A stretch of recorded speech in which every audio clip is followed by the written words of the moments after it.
Can you see the raindrops falling? I can see them from my perspective, but I can't see them on the screen. I don't know why that is. Good morning, everybody. Happy Christmas morning on the 6th day of Christmas. You know that song? On the 3rd day of Christmas, my true love said to me. On the 4th day of Christmas, my true love said to me. Check it out. It's a very interesting history and meaning and interpretation of or intent of the original lyrics in a time of persecution. And every symbol there has rich meaning. And so today we're on the 6th day of Christmas because we're celebrating the Christmas octave. And you see, Christmas continues, whereas the secular media, Christmas is over a long time ago.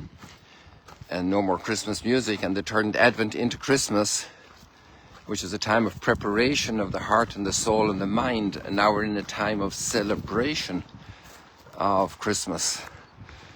And that's also very common to the biblical tradition. 8 days of celebration. And in fact, we're coinciding right now with 8 days of Hanukkah. And the first candle was lit on the 25th at night time. We had already had a full day into Christmas almost when the Hanukkah candle was lit. And so that's also 8 days of celebration. And also they have 8 days of the Passover celebration. So on the 8th day of the circumcision. And we celebrate that. That's the Christian tradition has carried that on. So let us not be cheated out of our octave, which is the high solemnity. And then we have, after that, we have the season of Christmas right up until the baptism of Jesus. So there we are. So happy Christmas. So I'm not crazy. So I didn't fall asleep like Rip Van Winkle for too long, even if I did sleep in the other day and missed the live stream completely because of all kinds of things. So here we are, people at the Sea of Galilee, and it might be difficult to see the sun disk this morning. We were blessed with a lot of rain, and in the last few days the lake rose 10 centimeters, which is probably about 6 inches. So there we are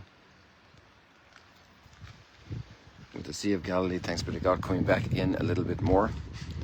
But we needed to rise about 2 meters, so we need more rain. That'll come little by little, at least a chunk of it.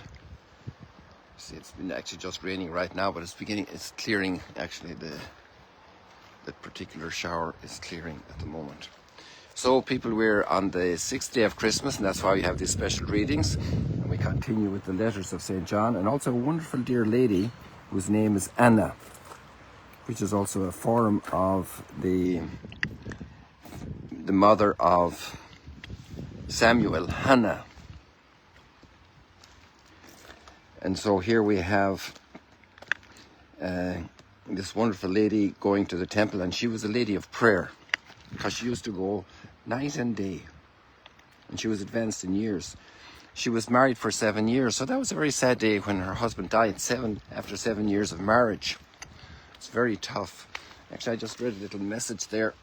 I don't know the people at all, but just caught my eye in the moment in a fast scroll. And the mother had given birth to twins, and because of health complications, the Lord called her home. And these are things we don't understand, humanly speaking. And the twins are fine, apparently, but it's obviously very hard for that family.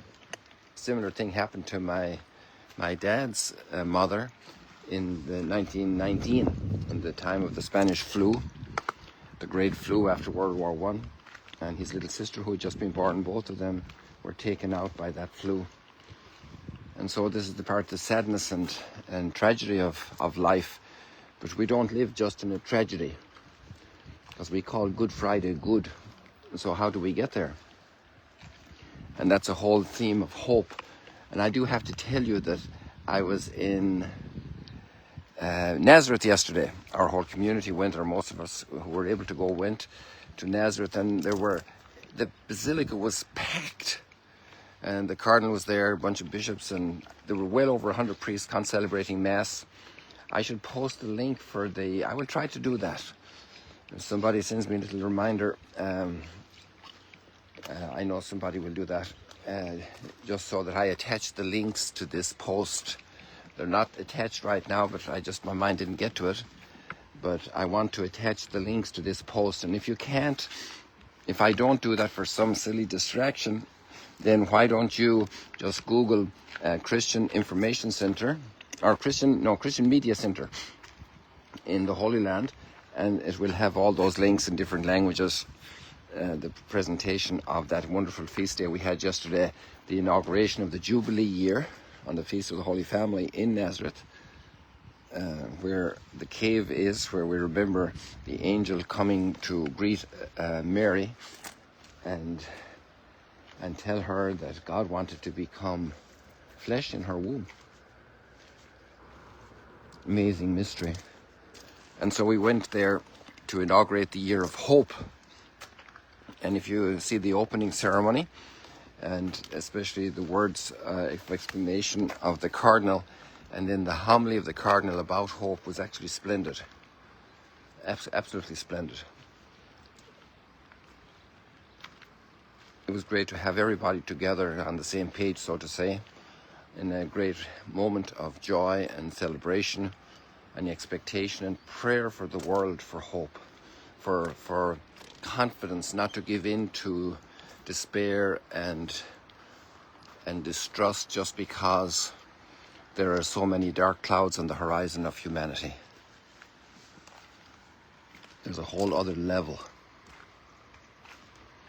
And that's where we are at actually in John's letter, which I'd like to point out two things. First of all, he speaks to every generation, the children, the strong people, the elderly people. He speaks to everybody.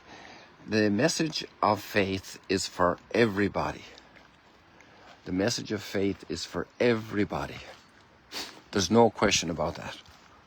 And it's a message of encouragement, a message of hope, because, and this is a big point the Cardinal made, if we are blessed with faith, we will also be blessed with hope.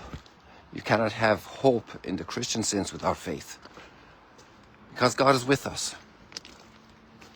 And so we take on the gospel and its wonderful gift and light and orientation, where every person is treasured and valued, for whom every person died, with the purpose of salvation for everybody.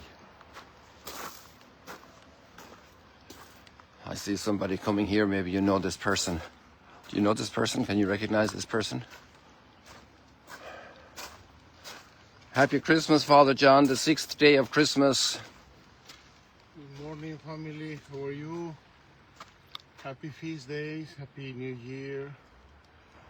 We are enjoying this couple of hours without rain, because the forecast says that today we'll have heavy rain, and we had during the night, as you can see. Maybe Father Raymond showed you. Please keep praying for peace. Things in the Holy Land seem to be a little bit better on the way out from this crisis, but we need peace for all and each one of us. And help for all who have been hurt. All those who have been hurt, indeed. I wish you a happy New Year, and I hope to see you soon, here or there, wherever you are. Blessings. Thank you. Thanks, Father Juan. Bye.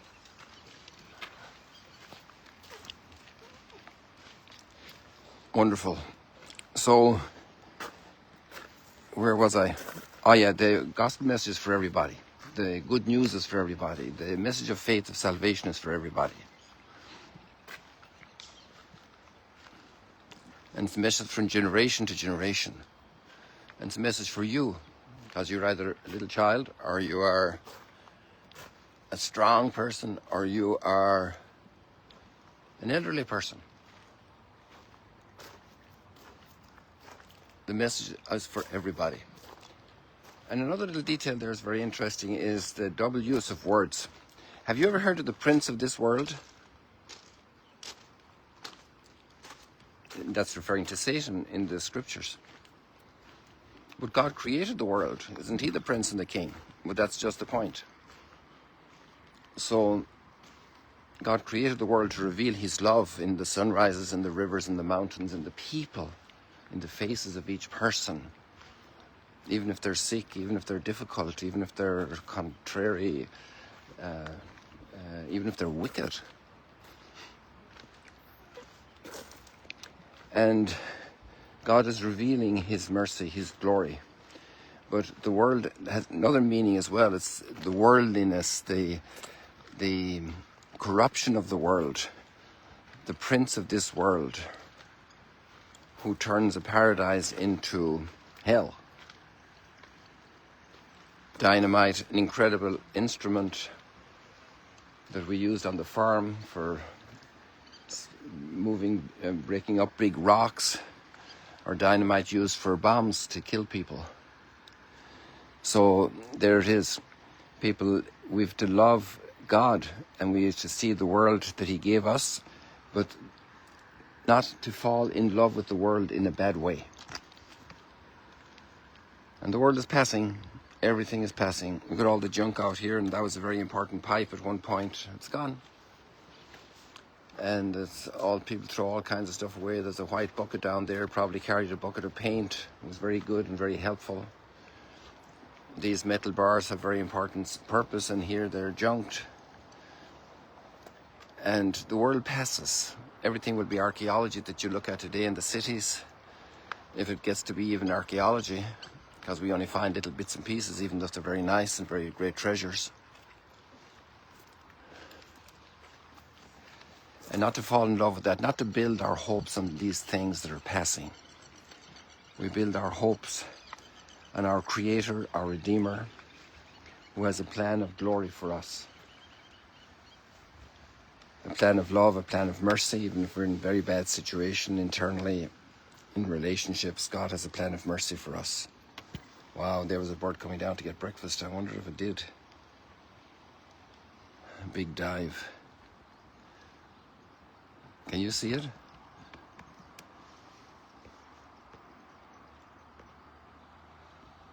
Oh, let me see if I can get that bird for you. It's very hard to do a zoom in at a distance and then go down with the speed they go down with. I think I'm going to leave that for another day. People, God bless you. See you later, alligators. Let's persevere in prayer like Hannah in the temple. And let's be in the world, but not of the world. God bless you. See you later, alligators. Now we got some sun. It overcame the cloud. You see, we have hope. We have experience of evil being overcome again and again, little pieces of it. And that helps us to have great trust that no matter what the evil is, we can trust in God. God bless you. Let's prepare well. I learned something new yesterday. One of the German priests I know pretty well, Father Elias, he's a Benedictine. And no, it was the abbot, Abbot Nicholas of the Dormition. And I gave him the usual German greeting for the new year. And he said, no, in our area of Germany, we don't say that. We say, Guten Beschluss, not Guten Rutsch, Guten Beschluss, which means a good conclusion to this year. So it's a great time to spend a little time reflecting, where am I in my spiritual life? And what does the Lord want to bless me with in the new year? See you later, alligators.